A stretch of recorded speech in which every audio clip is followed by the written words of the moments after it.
My sister thinks she's better than me because she married rich. I'm 27F, and my older sister, Claire 30F, has made my life a competition I never signed up for. 3 years ago, she married Eric 35M, a man with serious money, and ever since, she's treated me like I'm beneath her. My parents act like she's the golden child, and I'm just the one who didn't secure a future the smart way. I have a stable job. It's nothing glamorous, but I pay my bills, live comfortably, and I'm working toward bigger things. But to Claire, that means I'm wasting my life. She loves to remind me that while I'm working hard, she's living in luxury, shopping at designer stores, vacationing in Europe, and driving a car that costs more than my yearly salary. At first, I ignored it. If that's what makes her happy, good for her. But the comments kept coming. She'd visit my apartment and make exaggerated faces as if she had stepped into a shack. "You really should think about upgrading," she'd say, glancing at my furniture like it was some charity donation. If I bought a new outfit, she'd smirk and ask if it was fast fashion or if I finally decided to treat myself. If I mentioned a good month at work, she'd sigh dramatically. "I don't know why you bother. You could just find a rich guy and actually enjoy life." The worst part? My parents ate it up. They acted like Claire was proof that she had made all the right choices and that I was the family disappointment for actually working for my money. Family gatherings became a nightmare. Claire would show up wearing something ridiculously expensive, casually dropping comments about her latest shopping spree in Paris. If I contributed something to a meal, she'd joke about how she forgot what budget food tastes like. And Eric? He was polite, but always distant. He didn't participate in Claire's comments, but he also didn't stop them. I started suspecting that maybe she wasn't as high up in his world as she pretended to be. Then came the breaking point. We had a family dinner at my parents' house. Everyone was bringing something, and I decided to make one of my best dishes, a homemade meal I'd spent hours preparing. Claire arrived last, and the moment she saw my dish, she burst out laughing. "Oh wow," she said, loud enough for everyone to hear. "You really still cook your own food? You know, normal people just cater from somewhere decent." My parents laughed. They actually laughed, like I had done something embarrassing. Something inside me clicked. I wasn't going to argue. I wasn't going to defend myself. I was done trying to prove anything with words. Instead, I smiled, sat down, and made a decision right there. Claire thought she was winning at life because she had married into money. Fine. But I was going to show her that success isn't about who you attach yourself to. It's about what you build for yourself. And I was going to do it quietly. That night, while Claire showed off pictures of her latest vacation, I stayed silent. But when I got home, I started making real plans. I had already been playing with the idea of starting a side hustle, something flexible that I could do while keeping my main job. Now, I was ready to go all in. I started researching investment options, freelancing, and potential passive income streams. I kept it all to myself. No need to invite negativity into my plans. A few weeks later, I landed my first freelance contract. The pay? More than I made in 2 weeks at my job. Claire had no idea. Neither did my parents. And that was the best part. Because while they were laughing at me, I was already setting the foundation for something bigger. After that dinner, I stopped wasting energy on Claire and my parents' approval. They wanted to treat me like the family failure? Fine. I had better things to focus on. I still kept my day job, but I started putting in serious time into my side hustles. Late nights, early mornings, I treated it like a second job. The freelance contract I had landed turned into steady work, and soon I was making more from it than I expected. Instead of spending, I saved. Every extra dollar went into investments, growing slowly but surely. My friends noticed the change first. They saw me working nonstop, passing on nights out, staying glued to my laptop. When I finally told them what I was up to, they were all in. They supported me, sent me job leads, connected me with potential clients. Some even started their own side gigs, inspired by how quickly things were taking off for me. My parents? Different story. Every time they called, they had the same question. Had I met someone yet? According to them, I was working too hard for too little. In their eyes, Claire had life figured out, marrying rich, living effortlessly. Meanwhile, I was struggling for no reason. Claire eventually heard about my side hustles. I didn't tell her. My parents must have mentioned it, probably in a "can you believe she's still doing this?" way. At the next family gathering, she wasted no time bringing it up. She smirked, tilting her glass of wine. "So, you're still playing around with that little hobby?" I didn't respond, which only made her more eager to talk. She went on about how exhausting it must be to work so much when I could just find someone and relax for once. Then came the usual lecture about how I should aim higher in life, which in her world meant marrying into money instead of making my own. I let her talk. Meanwhile, my income streams kept growing. Freelancing wasn't an overnight success. At first, I took on small, underpaid gigs just to build my portfolio. Consulting work started slow, with clients trickling in through word of mouth. And investing? It wasn't a straight shot. Some stocks dipped, and one rental deal fell through. But I kept at it, adjusting, learning. Eventually, my side hustles weren't just side hustles anymore. They were my real income stream. The downside: I was stretched thin. Juggling a full-time job and side hustles wasn't easy. There were nights I barely got any sleep, weekends that disappeared into work. But the results kept me going. Claire, on the other hand, kept flaunting her luxury lifestyle. Designer bags, high-end restaurants, 5-star vacations. Every time she posted something, my parents practically applauded. At a Sunday dinner, she bragged about spending an embarrassing amount on a shopping spree in Milan. My mom gasped in admiration. My dad laughed like she had just won a gold medal. I sat quietly, eating my food, not saying a word. I had reached a financial milestone that week, enough savings to consider buying property. But I wasn't about to share that, not with them. The first sign of cracks in Claire's world appeared a few weeks later. She had been planning another big trip, this time to Dubai. But suddenly she canceled. No explanation, just a vague excuse. Then a family friend casually mentioned something odd. Claire and Eric had been arguing a lot lately, and not the usual bickering. Full-blown fights. Claire's attitude toward me shifted too. The jabs became sharper, more frequent.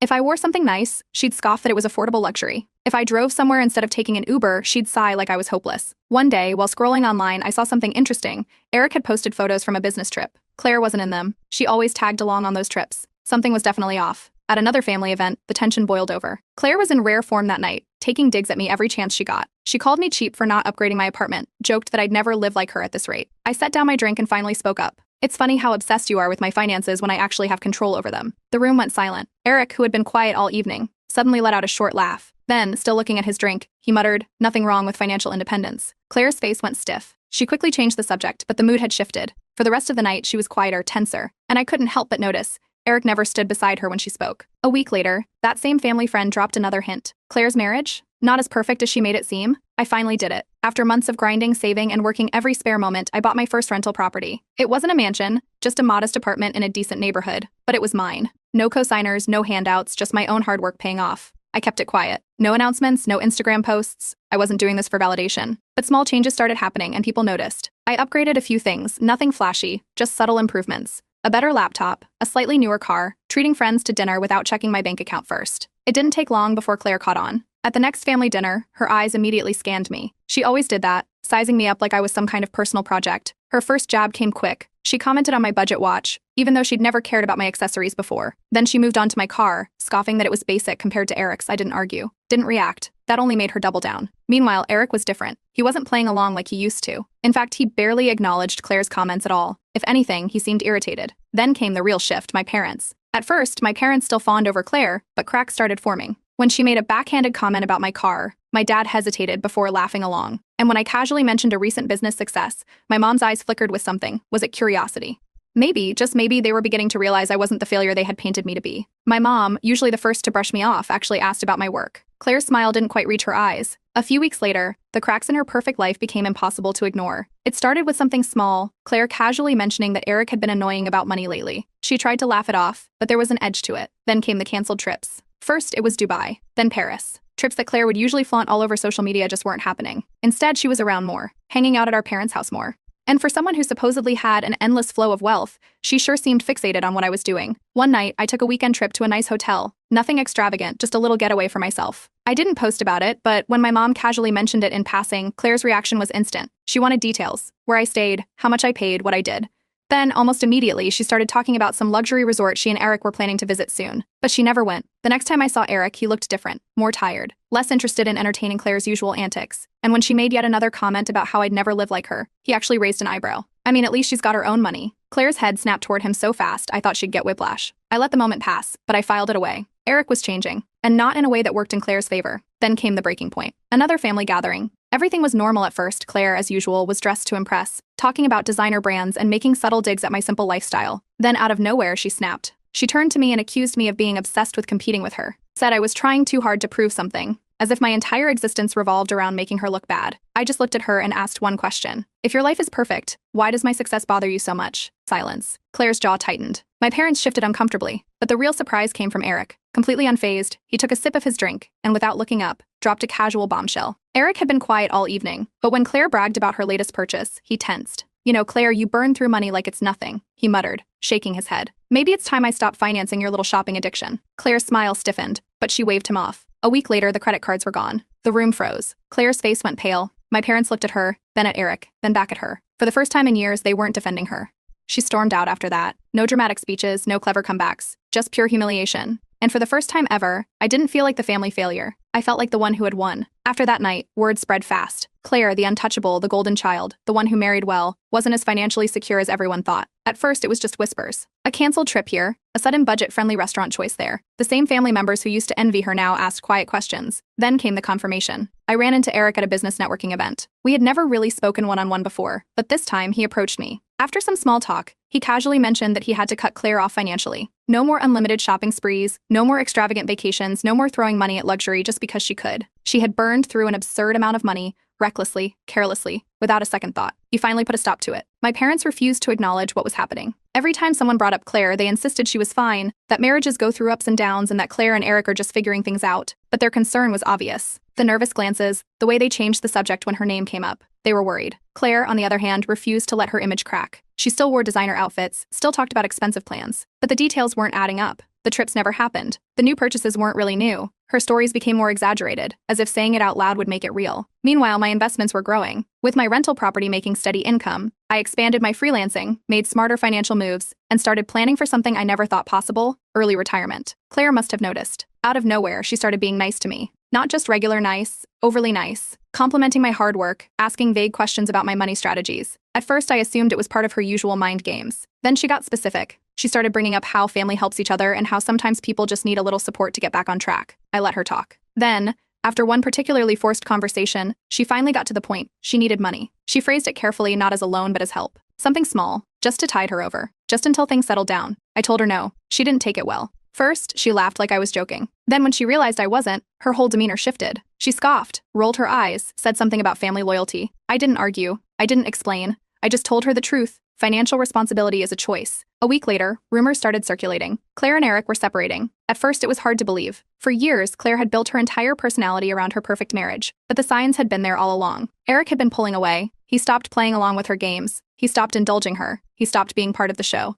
And now he was done. One night, Claire showed up at my door. Her makeup was smudged, her hair a mess, and for the first time in years, she wasn't wearing expensive designer clothes. She said she was losing everything. She talked about how hard things had been, how she needed support, how I couldn't possibly understand what she was going through. Claire had been trying to act composed, but her messages became frantic. I don't know how to get out of this, she admitted one night. I don't have a plan. She tried to play it cool at first, but the cracks were widening. And then, when she finally showed up at my door, it wasn't just anger in her eyes, it was pure panic. But I wasn't going to fix her mess. I told her the same thing I had before. She had spent years treating money like an unlimited resource. Now she was dealing with the consequences. She left angry. The next morning, I found out she had started telling people that I was selfish, that I had turned my back on family, that I didn't care what happened to her. My parents took her side immediately. They called, texted, tried to guilt trip me. They said I was cruel, that money isn't everything, that Claire just needed a little help to get back on her feet. I ignored every single message. That was the moment I walked away from the golden child narrative. I had spent years being compared to Claire, treated like I wasn't good enough because I didn't marry rich, didn't live in luxury, didn't play the role they expected me to play. But now, Claire was the one struggling. And I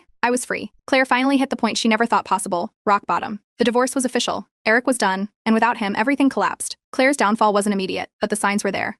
First, it was little things, subtle cutbacks, avoiding certain events. Then, her Instagram posts became more about cherishing simple things rather than flaunting luxury. When she lost the house, she played it off as downsizing, but eventually she couldn't fake it anymore.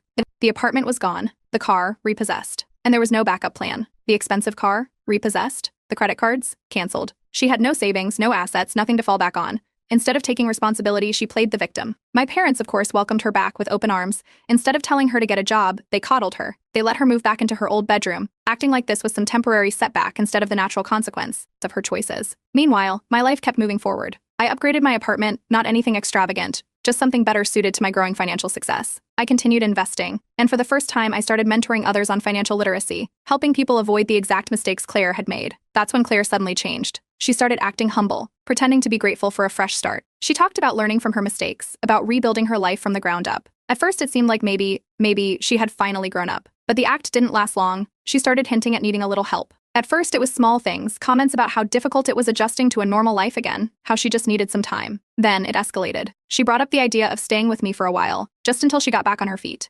Then she casually mentioned needing a small loan to help her start fresh. I shut it down immediately. I told her point blank that she needed to get a job, that plenty of people work their way back up from worse situations, that she wasn't entitled to anyone's money. She didn't argue. Instead, she started playing a different game, pretending she was trying.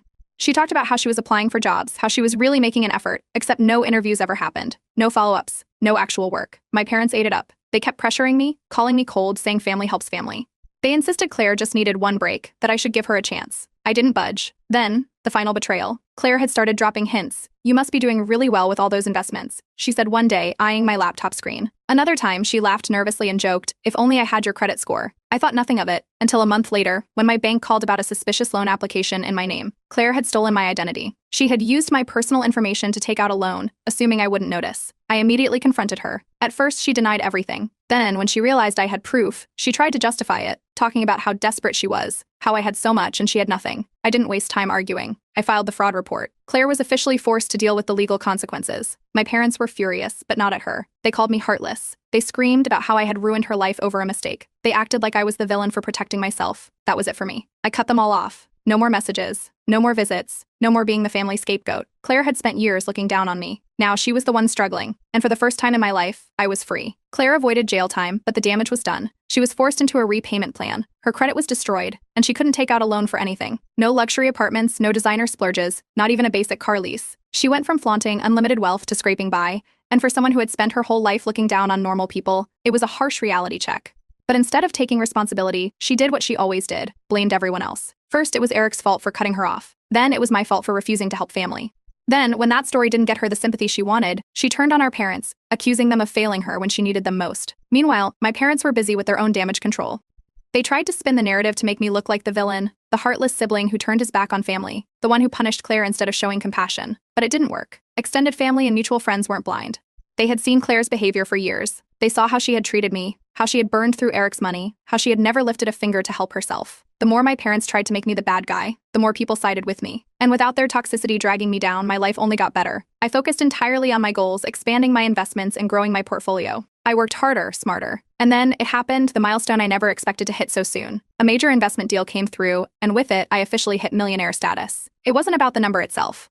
It was about everything it represented. Every late night, every sacrifice, every moment I had spent grinding. While Claire laughed at me, it had all paid off. While I was leveling up, Claire and my parents were sinking. My parents had spent so much of their own savings helping Claire that now they were struggling. Suddenly, they weren't just defending Claire, they were hinting at needing money themselves. They didn't ask directly. At first, it was subtle. Comments about how retirement is expensive, about how they had sacrificed so much for their children. Then, it got more obvious. I ignored every attempt. Then, one day, my mother finally broke down and admitted it. They needed help. I didn't hesitate. I looked at them and said, "You picked your golden child. Now she can take care of you." They had nothing to say after that.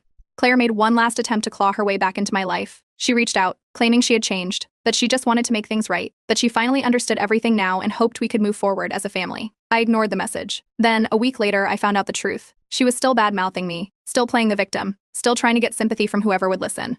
And at the same time, she was dropping hints about how she just needed one break, how she wouldn't say no to a little help. That was the last straw. I blocked her. No more second chances. No more manipulation. No more family loyalty to people who never had mine in the first place. Without them, my life was quieter, lighter, better. Then came the moment that tied everything together. I was invited to speak at a major financial seminar, an event attended by some of the top professionals in the industry. As I stepped onto the stage, I glanced at the audience. Eric was there. After the seminar, he approached me. There was no awkwardness, no tension, just respect. He congratulated me. Then, after a pause, he smirked. "You dodged a bullet." I didn't say anything. I didn't have to. Claire had spent years trying to prove she was better than me, but in the end, she was the one left with nothing. And I was free, thriving. And finally, completely done with them. Claire officially hit her lowest point. No money, no credit, no job, no rich husband to bail her out. With nowhere else to go, she was completely dependent on our parents, living rent-free in their house. They paid for everything, her food, her bills, even her personal expenses. And despite everything, they still coddled her like she was going through a rough patch instead of dealing with the consequences of her own choices. But it wasn't just Claire who was struggling. Supporting her was draining my parents financially. At first, they wouldn't admit it, but the signs were there. Little complaints about rising expenses, subtle comments about how families should stick together. It was only a matter of time before they started hinting at something.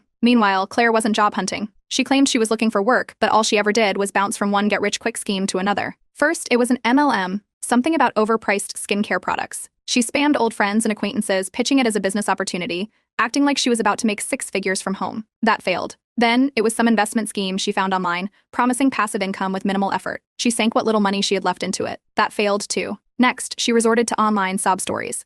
She posted vague, emotional messages on social media about how tough life had been, about how she was rebuilding after being betrayed. She carefully left out the details. At first, some people fell for it, sending sympathy messages, offering support. But as time passed, even they started catching on. Her online glamorous life didn't match reality. She continued posting old photos, recycled luxury vacation pictures, high-end restaurant shots, desperately trying to keep up the illusion. But people weren't stupid. They noticed. Mutual friends started calling her out, asking why she was constantly reminiscing about the past instead of sharing anything new. Her reputation crumbled. Friends who used to admire her lifestyle distanced themselves. People who once envied her stopped returning her calls. She wasn't a socialite anymore. She was just someone who only reached out when she needed something. Then came the setup. My parents invited me over for dinner. At first, it seemed normal, small talk, casual conversation. Then halfway through, the real reason became obvious. They wanted money. They weren't direct about it at first, just comments about how families should support each other, about how Claire just needed a little help getting back on her feet. Then, finally, they asked. I shut it down immediately. They made their choices. They spent years treating Claire like the successful one, ignoring everything I built on my own. Now they wanted me to fix her mistakes? Absolutely not. Claire tried a different approach. She pulled every manipulation tactic she had, apologizing, crying, saying she had changed. She regretted everything, she just needed a chance. Then, not even a week later, I found out the truth. She was still talking badly about me. She was telling mutual friends that I was selfish, that I abandoned my own family, that money had changed me. It was the final confirmation I needed. I cut them all off. Claire, my parents. The entire cycle of guilt, manipulation, and toxicity. Without them, I focused completely on my own life, traveling, expanding my business, building real relationships with people who actually supported me. Then, one day, a mutual acquaintance reached out. Claire was dating someone new, wealthy, well-established. And just like that, she was back in her old routine, bragging, acting like she was bouncing back, telling people she never really lost anything in the first place. It was history repeating itself. And this time I had absolutely no interest in watching it unfold. Claire made her grand comeback, or at least, that's what she wanted everyone to believe. She had a new man, and according to her, he was wealthier than Eric ever was. She wasted no time flaunting their perfect relationship, posting pictures of expensive dinners, luxury vacations, and designer gifts. Our parents, of course, ate it up. They immediately flipped back into smug mode, acting like Claire had proven everyone wrong, like her downfall had been just a temporary setback. The shade was subtle but clear. It's good to see Claire back where she belongs, as if her entire identity depended on being pampered by a rich man. I didn't argue. I just smiled, because I already knew how this would end. Something was off about the guy. Unlike Eric, who had real wealth and kept a low profile, this new guy threw money around like he had something to prove. Flashy cars, extravagant gifts, over-the-top gestures, everything about him screamed performative wealth. A few months in, Claire announced her engagement. She framed it like the ultimate comeback story, like she had risen from the ashes and secured her place back at the top. Our parents doubled down, smugger than ever. They made little comments about how some people spend too much time working instead of just enjoying life, as if I was the real fool for building something on my own. I still didn't say anything, because then, the truth came out. Something about Claire's new fiancé felt off from the start. He loved grand gestures, expensive weekend getaways, over-the-top gifts, but I noticed she never mentioned his business, or how he actually made his money. A mutual friend confirmed my suspicions. He's deep in debt, they whispered. Keeps hopping from one investment to another. It's all smoke and mirrors, but Claire, desperate to reclaim her status, either didn't see it, or didn't want to. Apparently, he had a habit of dating women who looked expensive so he could keep up the illusion of wealth. His entire lifestyle was built on loans, credit cards, and borrowed money. Claire, thinking she had secured another golden ticket, had no idea, until everything collapsed. The guy's financial situation got exposed, sudden canceled trips, maxed out cards, whispers about unpaid bills. Claire, who had bet everything on this new engagement, was right back where she started. No money, no security, no backup plan. This time, even our parents struggled to spin it. It was public, undeniable, humiliating. She tried to save face, but people weren't buying it. Former friends who had once admired her started avoiding her. No one wanted to be dragged into her never-ending financial disasters. Then, in a move that truly shocked me, Claire reached out one last time. She said she finally understood, that she had learned her lesson, that she just needed help getting back on her feet. She even tried to play the "we're family" card, acting like we could start over fresh. I let her finish. Then I told her the truth. Your problem is that you always expect someone else to save you. Fix it yourself. I blocked her. This time it was permanent. No second chances, no fake apologies, no more toxic cycles. And for the first time, our parents felt the consequences of their choices. Without Claire's rich husband to fall back on, they were forced to accept reality. The golden child they had spent years worshiping had nothing. And the daughter they had dismissed? I was now wealthier than Claire had ever been, on my own terms. Claire, once the family's prized success story, was just a cautionary tale. No luxury lifestyle, no admiration. Just another person who wasted every opportunity she had. And I was free, finally, completely free.